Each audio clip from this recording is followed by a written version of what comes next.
시사인 주진우 기자 연결해서 이 기각권 후속 취재 이야기 들어보겠습니다. 자, 안녕하십니까? 안녕하십니까?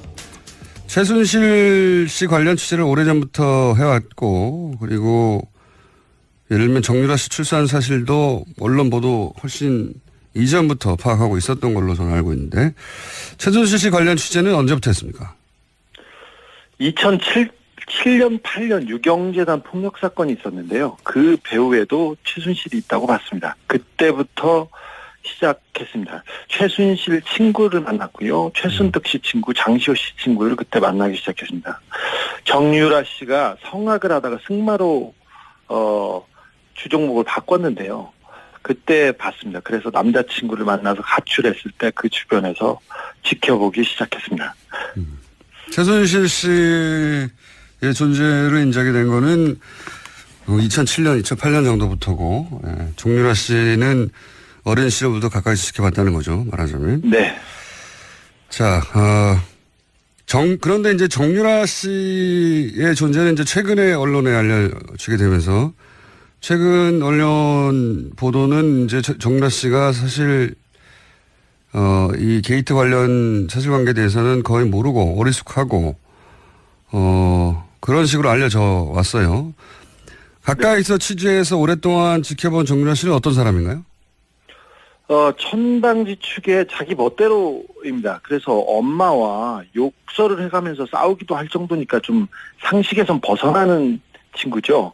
왕따였고요, 학교 다닐 때. 공부는 못했어요. 그리고 얼굴 컴플렉스가 하도 심해서 고등학교 때부터 큰 성형수술을 받을 정도였습니다. 엄마하고 싸워가면서. 그런데 머리는 아주 영악하다고 봅니다. 특별히 최근에 법적인 대비는 매우 잘 돼 있었습니다. 거짓말과 묵비권으로 검찰을 거의 무력화시켜가지고 거의 완벽한 대답을 내놨어요. 특별히 이재용 그 삼성 부회장 구속영장 기각에 대해서 정유라 씨가 직접 편지를 써서 기각 사유를 물어봅니다. 그래서 기각 사유가 코어 스포츠하고 관련됐으면 좋겠다고 그 자료를 모을 정도로 준비가 돼 있었고요. 그리고 말 관련된 게 발각될까봐, 검찰에 발각될까봐 말을 블라디미르로 바꾸라고 말 세탁을 조언하고 직접 지시한 사람도 정유라 씨였습니다. 아, 그래요? 우리 언론에 말 세탁으로 알려진 내용이 정유라 씨의 아이디어에 시작된 겁니까? 네네. 정유라의 작품입니다. 어허. 자, 그렇다면 이번에 검찰이 정유라 씨 영장을 2번을 청구했었는데 그 영장 청구에 영장에 기재된 내용이 뭡니까? 가장 중요한 부분은 그 이대 부정입시와 관련된 업무 방해가 컸고요. 그다음에 네. 범죄 수익을 은닉했다. 도피 자금을 썼던 부분이 추가돼 있었습니다. 범죄 그 수익을 은닉한 혐의는 작았고요. 업무 방해가 좀 컸는데 그게 업무 방해, 그 공무원들의 공무 집행을 방해했다는 그런 혐의였습니다. 최근에 이제 1심 판결이 공법으로 났으니까 네. 재청구의 가능성이 조금 생긴 것 같긴 한데 그런데 이제 그렇습니다. 이번에 영장을 기각하신 그 판사가 고영태 씨는 영장을 발부를 했어요. 그래서 네네. 비교하기가 좋을 것 같아서 고영태 씨의 발부 그리고 정유라 씨의 기각 이걸 딱 같은 선상에 놓고 비교하기가 좋을 것 같아서 제가 이제 이 사례를 여쭤보는데 고영태 씨가 영장이 발부됐었는데 그때 같은 판사가 영장을 발부한 사유는 뭐였습니까? 그때는 알선수재였습니다. 그러니까 인천 세관의 어떤 직원의 승진을 도와줬다는 이유로 다른 사람한테 돈을 받아요. 그 승진한 사람한테 받은 게 아니라. 그리고 그 돈을 받아서 최순실과 박근혜 대통령한테 영향을 미쳤다는 알선수재예요. 그게 그 사건이. 그러니까 고영태 씨가 승진을 도와준 사람이 아니라 승진을 도와준 사람 아닌 다른 사람에게 돈을 받아서 그 돈을 받은 것으로 최순실 씨와 박근혜 전 대통령의 인사에 영향을 미쳤다. 이게 혐의예요? 네, 그렇습니다. 굉장히 복잡하죠. 그런데 이 사건 관련자 5명, 6명 가운데 처벌받은 사람은 고영태뿐입니다.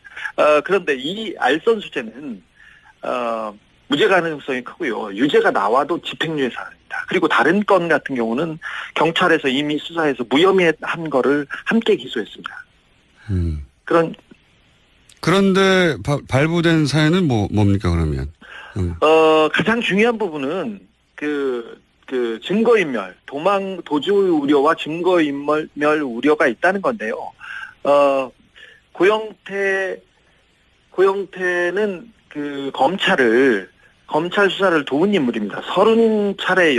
30번 이상 검찰이 불렀을 때 가서 수사를 도왔고요. 주말에 전화를 몇 통 안 받았다고 구속영장이 청구됐어요. 반면에 정유라 씨는 해외에 도피했지 않습니까? 그리고 송환을 피하기 위해서 수십억을 들여서 재판을 했습니다. 그리고 망명까지 하려고 했던 인물입니다. 그런데 같은 판사님께서 정유라는 도주 우려가 없다고 하고 고영태는 도주 우려가 있다는 이유로 영장을 발부하고 기각했습니다. 그러니까 고영태 씨 경우에 정리를 하자면 외국에 스스로 귀국해서 검찰 수사를 30여 차례 받았죠. 그리고 추석 명절 때도 검찰이 부르지 않았는데 자신이 자료를 들고 와서 사건을 밝히기도 한 게 바로 미얀마 건입니다. 예. 네. 그리고 도주 우려라고 하는데 이제 휴일날 몇 시간 정도 연락이 안 됐다. 이런 사연인 거죠. 예. 예. 그런데 도주 우려로 구속영장이 발부됐고 정유라 씨 같은 경우에는 직접 2억 원 이상 뇌물로 생각되는 범죄 수익을 수령한 거 아니겠어요? 그리고 그렇죠. 20억이죠 최소. 그러니까 본인이 직접 썼다고 하는 월급을 받았다는 것만 해도 2억이 넘으니까요. 그러니까 그리고 그 돈이 삼성에서 온 것도 정유라 씨가 알고 있었고 그리고 해외에서 도피하다가 JTBC죠. 발각돼서 구치소에 있는 동안도 제3국 국적 취득을 하려고 했고 그러다가 정권 교체돼서 어쩔 수 없이 귀국했는데 도주 우려는 없다고 하고 그러니까 이렇게 비교하면 쉬울 것 같아요. 고영태 씨와 정유라 씨가 한 사람은 왜 구속되고 한 사람은 왜 기각됐냐 형평에 맞지 않느냐 이런 의문을 가질 수 있는데 그럼 정유라 씨 영장이 두 번째 청구됐을 때 발부될 거라고 예상했었습니까? 아니요. 기각될 가능성이 매우 높다고 봤습니다. 왜 그렇게 생각했었어요? 정유라 씨는 삼성 뇌물 사건의 핵심 당사자이자 그 자체가 증거입니다. 그리고 직접 말세탁을 했다는 정황이 나왔는데 정유라가 구속될 경우 이재용 재판에 직격탄이 될 가능성이 컸습니다. 그래서 정유라 영장은 기각될 것으로 봤습니다. 그리고 삼성이 관련됐다고 해서 무조건 기각되는 건 아니잖아요.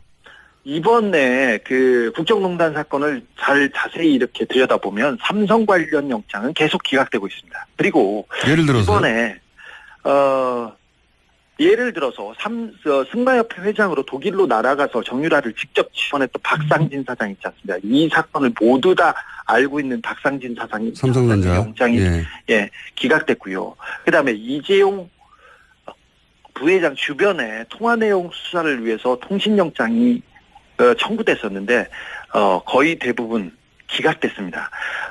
그리고 이재용 구속을 앞두고 고위검사와 우병우 전 수석의 통화 내역 조사도 영장 기각으로 막혔습니다. 통신영장은 대개 수사를 위해서 내주는데 삼성 관련해서는 기각되고 있습니다. 이재용 부회장만 구속이 됐을 뿐 관련자들이나 혹은 통화 내용은 계속 기각되어 왔다. 삼성 관련은. 네, 그렇습니다. 그래서 삼성 관련 집행들이 잘 안 되고 있어 왔기 때문에 정유라 씨는 삼성의 뇌물을 수수한 직접 당사자라서 영장이 발부되기 어렵지 않겠냐 예상했었다. 네, 그리고 이번에 영장 판사가 판사의 동생이 삼성 관계사에서 고위직으로 있었습니다. 그것도 변수 중에 하나라고 저는 보고 있습니다. 아, 그래요? 예. 근데 삼성이 워낙 큰 회사라서 많은 사람들이 근무하기 때문에 삼성의 동생이 일하고 있다는 것만으로도 직접 관련성을 찾기 어렵지 않습니까? 그런데 그 동생이 삼성전자 전략기획실에서 이재용 재판을 담당하는데 대비하는데 핵심 역할을 하고 있습니다. 그리고 삼성이 지금 전방위로 뛰고 있는데 거기에 컨트롤 타워에 이 영장 판사의 동생이 있습니다. 그거는 의심해 볼 만하네요. 네. 아하. 지금 그러니까 두 번째 영장을 기각한 판사의 동생이 하필 삼성전자에 하필 전략기획팀에 하필 이재용 부회장 사건을 담당하는 부서에 있다는 거죠? 그렇습니다. 그래서 이재용 재판, 그러니까 삼성 재판의 핵심 당사자를 삼성과 관련 있는 사람의 형이 판결을 한다, 재판을 한다, 이게 좀 이해가 되지 않는데 그래서 공보판사 법원에 물어봤습니다. 그런데 워낙 광범위한 사건이고 그렇게 또 영향을 미치거나 그러진 않을 거라고 이렇게 원론적인 대답을 내놨습니다.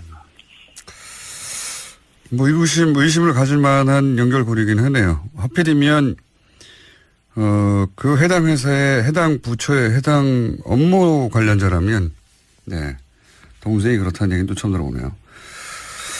알겠습니다.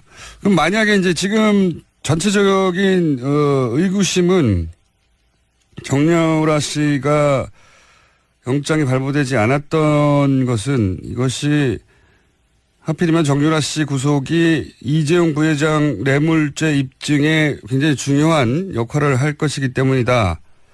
할 것이기 때문이다. 이렇게 해석한 거잖아요. 그럼 만약에 그렇습니다. 정유라 씨가 실제 구속이 된다면 이재용 부회장 뇌물죄 입증이 훨씬 용이해지는 겁니까? 그렇습니다. 하필이면 삼성이 정유라 씨 영장과 관련된 그 즈음에 언론 플레이를 가장 세게 합니다. 이번에 영장 실질 심사를 앞두고도 정유라한테 지원한 말을 삼성이 지원했다는 말을 독일에서 가지고 들어왔어요. 그래서 삼성 말이 맞다. 그리고 정유라는 관련이 없다. 이런 얘기를 계속해서 플레이를 직접 삼성이 나와서 했습니다. 그래서 그렇죠, 맞습니다. 정유라 씨의 영장 기각을 가족뿐만 아니라 삼성 측에서 굉장히 즐거워했습니다. 그때 한 고비를 넘었다고 이렇게 봤습니다. 그래서 이 부분이 계속해서 가장 중요한 정유라 구속이 가장 중요한 삼성 재판의 단서로 작용될 것으로 봅니다. 삼성 측에서 정유라 영장 기각을 내부적으로는 반가워했다. 네, 그렇습니다. 여기를 위해서 저는 언론 플레이를 계속 나섰다고 보고 있습니다. 알겠습니다. 오늘 여기까지 듣겠습니다. 이 추가 취재는 계속 하고 있는 걸로 아는데 네. 조만간 다시 한번 연결하겠습니다. 오늘 말씀 감사합니다. 네.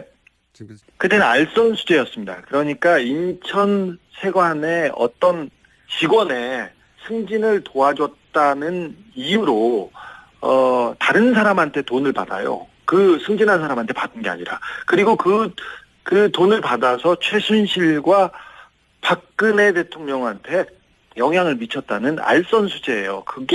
그 사건이. 그러니까 고영태 씨가 승진을 도와준 사람이 아니라 승진을 도와준 사람 아닌 다른 사람에게 돈을 받아서 그 돈을 받은 것으로 최순실 씨와 박근혜 전 대통령의 인사에 영향을 미쳤다. 이게 혐의예요?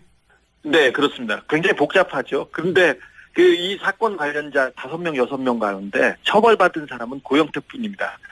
그런데 이 알선 수재는 무죄 가능성이 크고요. 유죄가 나와도 집행유예 사안입니다. 그리고 다른 건 같은 경우는 경찰에서 이미 수사해서 무혐의한 거를 함께 기소했습니다. 그런 기사인 주진우 기자 연결해서 이 기각권 후속 취재 이야기 들어보겠습니다. 자, 안녕하십니까? 안녕하십니까? 최순실 씨 관련 취재를 오래전부터 해왔고, 그리고 예를 들면 정유라 씨 출산 사실도 언론 보도 훨씬 이전부터 파악하고 있었던 걸로 저는 알고 있는데, 최순실 씨 관련 취재는 언제부터 했습니까? 7년, 8년 유경재단 폭력 사건이 있었는데요. 그 배후에도 최순실이 있다고 봤습니다. 그때부터 시작했습니다. 최순실 친구를 만났고요. 최순득 씨 친구, 장시호 씨 친구를 그때 만나기 시작했습니다. 정유라 씨가 성악을 하다가 승마로 주종목을 바꿨는데요. 그때 봤습니다. 그래서 남자친구를 만나서 가출했을 때 그 주변에서 지켜보기 시작했습니다.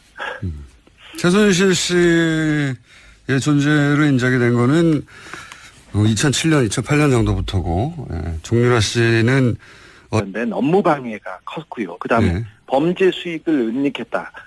도피 자금을 썼던 부분이 추가돼 있었습니다. 범죄 그 수익을 은닉한 혐의는 작았고요. 업무 방해가 좀 컸는데 그게 업무 방해, 그 공무원들의 공무 집행을 방해했다는 그런 혐의였습니다.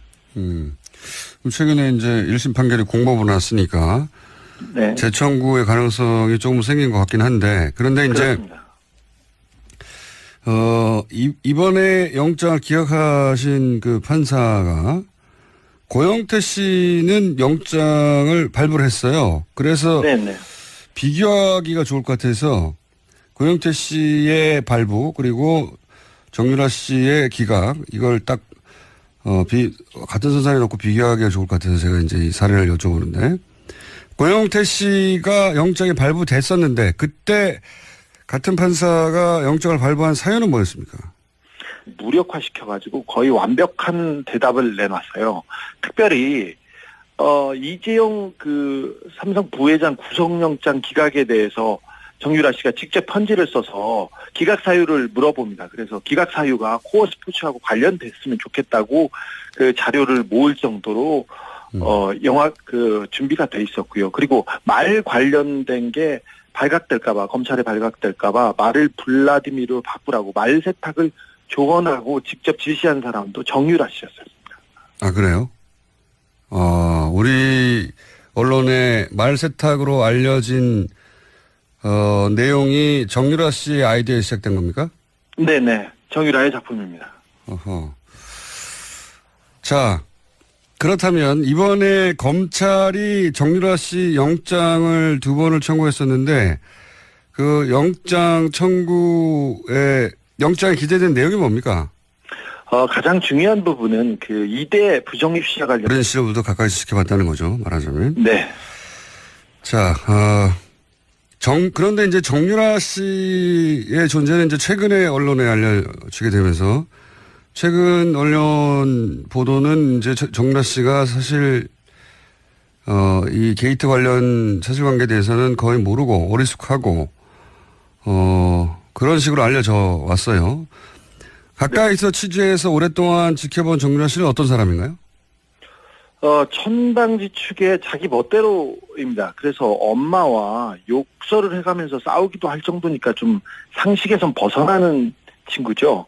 왕따였고요, 학교 다닐 때. 공부는 못했어요. 그리고 얼굴 컴플렉스가 하도 심해서 고등학교 때부터 큰 성형수술을 받을 정도였습니다. 엄마하고 싸워가면서. 그런데 머리는 아주 영악하다고 봅니다. 특별히 최근에 법적인 대비는 매우 잘 돼 있었습니다. 거짓말과 묵비권으로 검찰을 거의